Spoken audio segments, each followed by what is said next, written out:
why you're waking up at night to pee. It's not usually just a full bladder. And what can you do about it? There are multiple things that could be causing this issue. And Peter, tell me about fluid shifts. What does that mean? How does that affect the fact that you're waking up in the middle of the night to pee? And then let's talk about what you can do about it. Sure, Ben. I think this is such a great topic. I think this really affects probably 90% of the patients on a daily basis is getting up to urinate at night. And it's been so problematic. And so fluid shifts, and what we really mean is fluid shifting from your legs. So gravity pulls fluid down. So during the course of the day, your fluid drags down to your feet. And a lot of people will call it edema or swelling of the ankles. And often in the morning when you wake up, it's not there. So where is that fluid going? So when you lay down, it returns to your bloodstream, and then your kidneys filter it out in the form of urination and increase urinating. And so that is such a big problem, especially as you get older. And it really can be alleviated by elevating your legs. That's so interesting. I see so many people that come in, and maybe this is outfitting to you. As the day goes on, your legs get more and more swollen. You're very frustrated with it. You've talked to your doctor about it. And then you lay down, and in the morning, they're normal. The problem is when you laid down, that fluid came back, your body saw it, and you started peeing all night. So that's a huge problem. That's really interesting. What can people do about it? Is there something they can do with timing or laying down? How can they deal with this? Well, one thing I said earlier is elevating your legs. And so really not elevating your legs when you go to sleep where you're really going to be peeing, but really just earlier on in late afternoon or early evening, sitting down, getting a wedge pillow or a pillow, elevating those legs. Compression stockings can help. People hate putting them on, but if you can put them on or have help, sometimes they have ones that zipper up on the side, can help move fluids out of your legs so it's just not all gravitating towards the bottom of your feet and your ankles. But really the main thing you can do is elevating. Elevate your legs before you go to sleep. Wrap them so you don't have the sudden shift when you lie down for the night. That makes total sense. That's a good piece of advice. Second thing, what you drink and what you put in your body does matter. So let's talk a little bit about caffeine and alcohol. And actually, I want to talk about sugar a little bit, but we can do that later. Caffeine and alcohol, why are those so bad? What happens when you have caffeine and alcohol? That increases urination, correct? Of course. And I think people think that you're urinating, or they think that actually you're hydrating more because you're drinking coffee or a fluid. Yeah, or fluid. And in reality, it's that caffeine and the alcohol have a direct diuretic component to it that makes people urinate. And it's really interruption of sort of the hormones of the body that causes, right? But yes, it blocks a hormone called ADH. Now, this works on your kidneys to help you reabsorb water, but caffeine and alcohol block this. Alcohol actually to a greater degree. And what will happen is this hormone doesn't get to do its job. So the water doesn't get reabsorbed into the body and you end up peeing it out. Now, if you're having caffeine late in the day or you're having alcohol at night, you're going to feel the effects of this as you go to sleep. And that's absolutely going to increase urination at night. That is a very frequent cause. Or the combination of both, like an espresso martini, caffeine and alcohol. And so that is going to essentially make you pee. And so what you have during the day really can show up at nighttime. That makes sense. So ADH is anti-diuretic hormone. Diuresis is the act of producing urine. So it is a naturally producing hormone that circulates in your body, as Ben said, and we're essentially inhibiting it with caffeine and alcohol. That makes complete sense. So not necessarily saying you should stop those, but what we can do is work on timing, right? So first of all, if you're having too much of either one, you may want to back it off.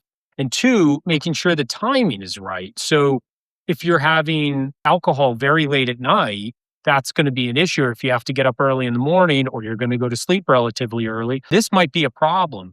Caffeine, if you're having it kind of midday or later in the day, that could certainly be a problem because that's going to compound with the alcohol. So changing the timing might be helpful as well, right? Absolutely. Changing timing is everything when it comes to alcohol and caffeine in the diet when you're talking about urinating at night. And so if you especially stack a lot of fluids closer to bedtime and then mix that with alcohol, like your nighttime cocktail, it is definitely going to be very problematic. It's not that we don't want you to hydrate, it's about when you hydrate. That makes complete sense. All right. And this one actually, I think, is really interesting. Most people probably don't know about this. I would hazard a guess to say that many doctors may not know about this in terms of its relation to frequent urination at night.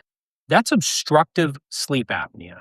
So, you guys may have heard of this. This is when you have these micro awakenings at night where you actually stop breathing temporarily. And this is actually a really common condition where people have these little apneic events where they just kind of shake and wake up all of a sudden. They have this horrible sleep, and you may be experiencing this where you wake up all the time. But this can actually cause frequent urination.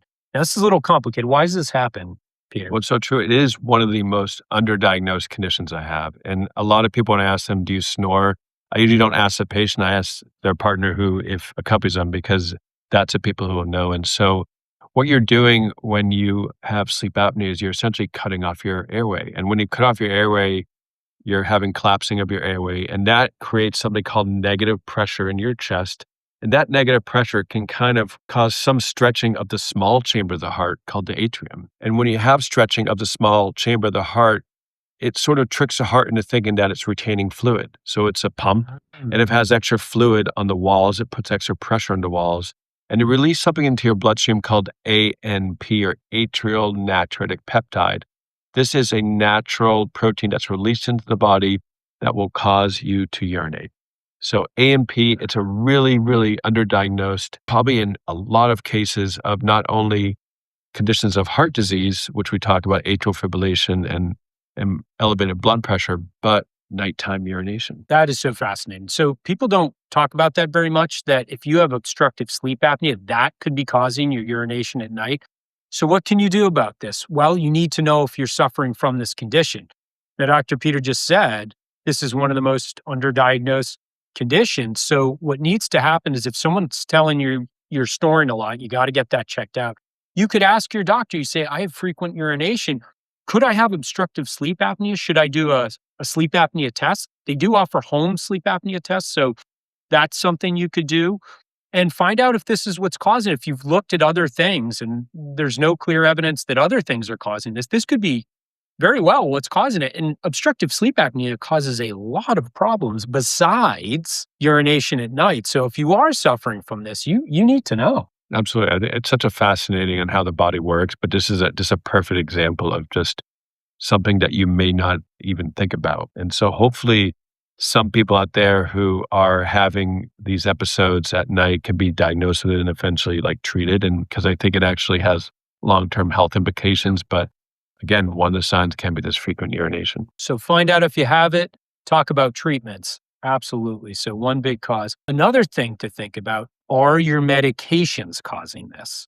There are a fair amount of medications that can cause frequent urination, and there are a few weird medical conditions that can cause it. Let's go through both. So first, I want to talk a little bit about the weird or other medical conditions that can cause this. The most famous, if you're a man, is benign prostatic hypertrophy, BPH. You got a big prostate. This is a classic cause of having to pee all night. And you have other problems too. You probably have trouble getting started when you pee. You probably feel like you have to pee all the time. That absolutely has to get checked out. You have to see your doctor and figure out if you have that problem, because there are good treatments for you and there is ways to handle that. If you have diabetes, it's not well controlled, all that sugar, it goes into the urine, it goes into the kidneys, and it pulls water with it. So you get very dehydrated and you pee all night. So if you have diabetes and it's not controlled and you don't know you have it, that could be a reason. So you need to know about these things. And then when it comes to medications, Peter, what are big medications that could be causing people to pee at night? I think the biggest one that people know about when I talk about it almost makes me want to pee is diuretics. And so I do believe that every cardiologist at some point should take a diuretic, or every doctor who prescribes it, because the profound effect of causing a large volume of urine. And so diuretics like furosemide or torsemide are just common diuretics, and they really should be taken in the morning or not anywhere more than early afternoon. And so they do have a component like furosemide is also called Lasix, Lasix, because it lasts 6 hours. So obviously you don't want to take that in the evening time, because you will guaranteed be having a high volume of nighttime urination. It's so important about timing of medications, and I'm a big proponent of that, and they can make such a big effect. Some blood pressure medications, while I do think they're better tolerated at night, there are some medications that may have a mild diuretic effect or mild action on causing you to pee. And some of those medications are what we call the ACE inhibitors, like lisinopril is the most common one. I do think there is some benefit, again, in taking this medication at night to reduce fatigue side effects during the day. But just remember that if you're drinking a lot of fluids into the evening and are on some of these medications at night, that you are going to have a lot more nighttime urination. Yeah, and the other one we talk about, a blood pressure medication that's also a weak diuretic, is hydrochlorothiazide. Now, we talk about that sometimes because it has some side effects we don't love. It causes your sodium to go low, hyponatremia. It can have some other problems too, but that's one you got to watch out for. And people don't always know the class of the medications that your doctor put you on. They don't always tell you. They'll say it's a blood pressure medication. What they should be telling you is this is a good word I like actually that people use on it is a water pill. They'll say this is a water pill because that tells everybody, hey, this is going to make you pee a lot. That can be a huge problem. The other medications are the diabetic medications, correct? So the diabetes medications, they can actually lead to more urination as well. I mean, so can uncontrolled diabetes, but the medications can do it too. Absolutely. Some of the medications just increase urine output, and that's just by the nature of them. And so, again, some medications just need to be taken at night. But again, if you are stacking fluids in the evening and on some of these medications, it really can have a profound effect. And so these are just ways in help reducing your nighttime urination. So that brings me to timing of the medications is very likely to be the solution for some of these problems. Sometimes maybe you have to switch the medication you're on if it's too big an issue, but timing's important, right? I think a lot of things like timing is important, the dose you're on.